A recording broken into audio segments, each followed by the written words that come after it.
బ్రాహ్మీ ముహూర్తమునందే తెల్లవారగానే శంకరులు కామాక్షికి నమస్కరించి తమ శిష్య పరివారం ఉన్నటువంటి ముక్తి మంటపానికి చేరుకున్నారు. రాత్రంతయు కూడా భయభ్రాంతులై కేవలం తలుపులు వేసుకొని నిద్రిస్తున్నటువంటి పుర ప్రజలందరూ కూడా నాడు ఎట్టి అసంభవము జరగకుండా ఉండడం చూసి ఆశ్చర్యపోయారు. ఉదయాన్నే ఎవరికి వారు చర్చించుకోనారంభించారు.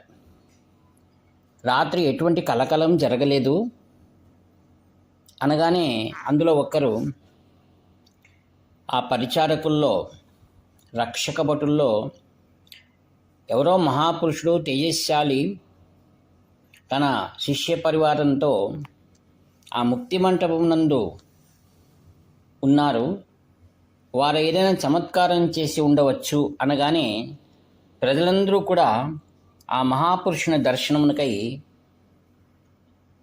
ముక్తి మంటపానికి చేరుకున్నారు.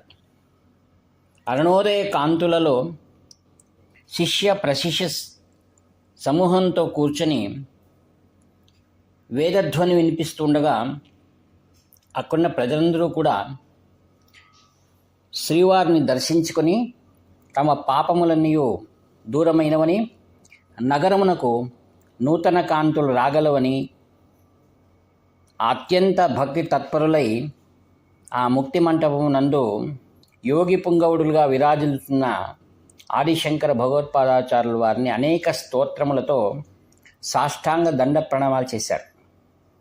ఈ వార్త నగరమంతయు కూడా వ్యాపించింది.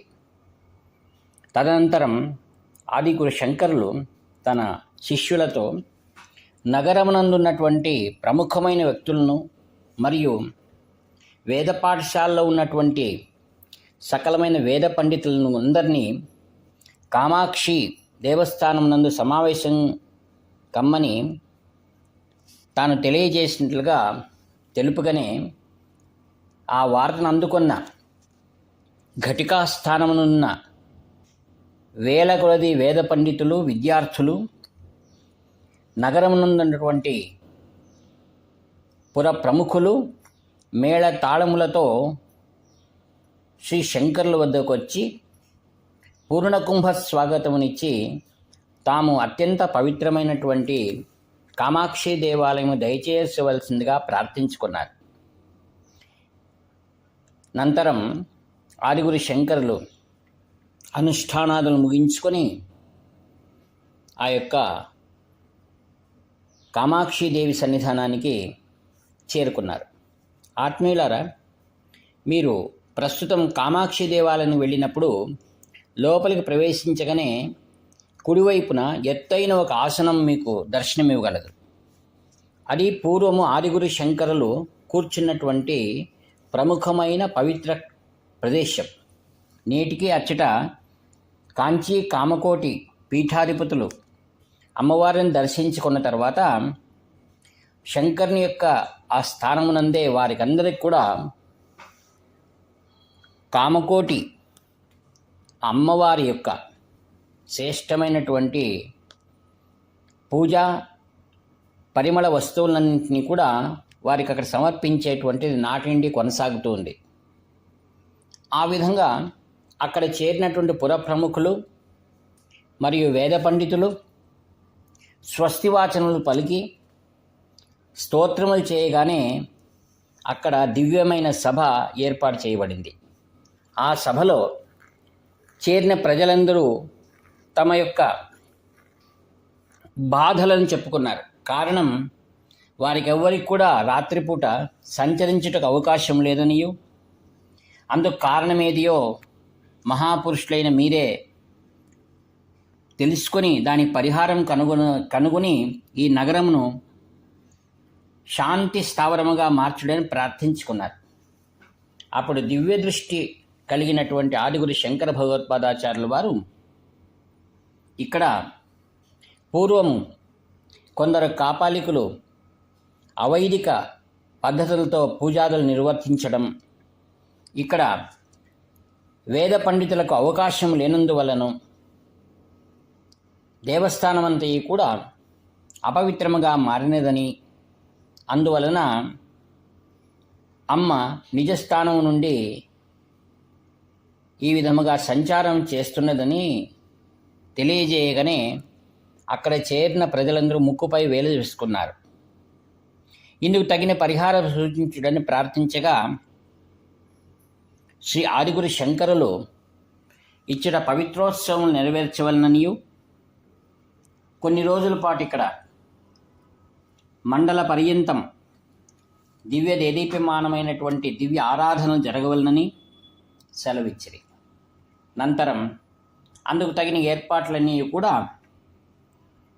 పరిసర ప్రాంతంలో ఉన్నటువంటి రాజమహారాజులు, పుర ప్రజలందరూ కూడా తగిన ఏర్పాట్లు కావించగానే శ్రీ శంకరులు ప్రతినిత్యము కూడా ఒక గది యందు కూర్చొని దివ్య దృష్టితో పవిత్రమైన శిలకై అన్వేషణ చేసిరి. వారు అత్యంత శ్రేష్టమైనటువంటి విశాలమైన ఒక శాలగ్రామ శిల ఒకానొక ప్రాంతంలో ఉన్నదని దివ్య దృష్టితో తెలుసుకొని అక్కడ ఉన్నటువంటి శిల్పులను దాన్ని తీసుకురావడానికై పంపించారు. శ్రీ శంకరుల ఆదేశం ప్రకారము ఆ దివ్య నదీ ప్రవాహంలో ఉన్నటువంటి శాలిగ్రామ శిలను తీసుకుని వచ్చి మహాస్వాములు వారి పాదముల చెంత ఉంచి వారు తిరోగమనం చేసిరి. తదనంతరం ఆదిగురు శంకరులు తన దివ్య శక్తుల ద్వారా పవిత్రమైన ఆ శాలగ్రామ శిలను శ్రీచక్రముగా మార్చిరి. తదనంతరం యజ్ఞయాగాదులు, పరిపూర్ణమైనటువంటి హోమ కార్యక్రమాలన్నీ అయిన తరువాత దేశం నలుమూల నుండి వచ్చినటువంటి దిగ్దండ పండితులు, ఋత్విజులు ఆ కార్యక్రమంలో పాల్గొన్నవారై ఆదిశంకరులు చూపించిన దివ్య మార్గంలో ఆ యొక్క ఆదిగురు శంకరాచార్యుల వారి పవిత్రమైన హస్తముల ద్వారా శ్రీచక్ర ప్రతిష్టాపన జరిగినది. వచ్చిన వారందరూ శుభోగ్యమైనటువంటి భోజనములు చేసి మహారాజులు ఇచ్చినటువంటి ఆ యొక్క భూరి తాంబూలములన్నీ స్వీకరించి తమ జీవనం ధన్యమైనదని తమ నగరంలోకి తిరిగి ప్రయాణం చేసి ఉన్నారు. నాటి నుండి ఆదిగురు శంకర భగవత్పాదాచార్యుల వారు ఏర్పాటు చేసినటువంటి పూజా కైంకర్యములన్నీ చక్కగా నెరవేరుతుండగా, తదనంతరం దుర్వాస మహర్షి ఇటువంటి ఎందరో మహర్షులు ఆదిగురు శంకరులు స్థాపించిన ఈ శ్రీచక్రమును దర్శించుకుని పునీతులైనారు. ఆత్మీయులారా, నాడు అమ్మవారు ఉగ్ర తేజస్సుతో నగరమునకు సంచారం చేసినటువంటి ఆ దినములకు సంకేతమా అన్నట్లుగా అమ్మవారిని శాంతిపరిచినట్లు నేటికి జ్ఞాపకార్థకంగా శ్రీచక్రముగా అత్యంత వైభవంగా శాస్త్రోక్త రీతిగా శ్రీచక్ర నవావరణ పూజలు నేటి పండితులు నిర్వహించున్నారు. తదనంతరం ఆదిగురు శంకర భగవత్పాదాచార్యుల వారు తమ శిష్య ప్రశిష్యులందరినీ కూడా అక్కడనే సురేశ్వరాచార్యుల వారు అక్కడికి రాగానే వారందరూ కూడా దివ్యమైన కాంచీనగరంలో కొలది కాలం వసించిరి.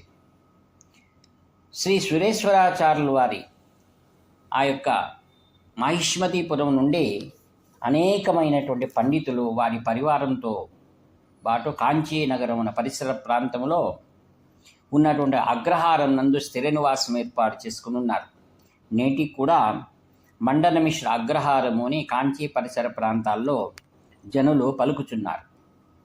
ఆత్మీయులారా, తదనంతరం ఆదిగురు శంకర భగవత్పాదాచార్యుల వారు కామాక్షి దేవి సంకల్పం అన్నట్టు ఆ యొక్క జలలింగము అనగా ఆపోలింగ స్థానమైనటువంటి జంబుకేశ్వరునకు పయనించవలనని వారు సంకల్పించింది. శిష్యులందరూ కూడా మీరు ఇక్కడనే కాంచి కామకోటి పీఠము నందు మీరందరూ ఉండి నిత్యము కూడా ఆ యొక్క భగవత్ కైంకర్యములు చేయుడని ఆజ్ఞాపించి వారు వెడలిరి.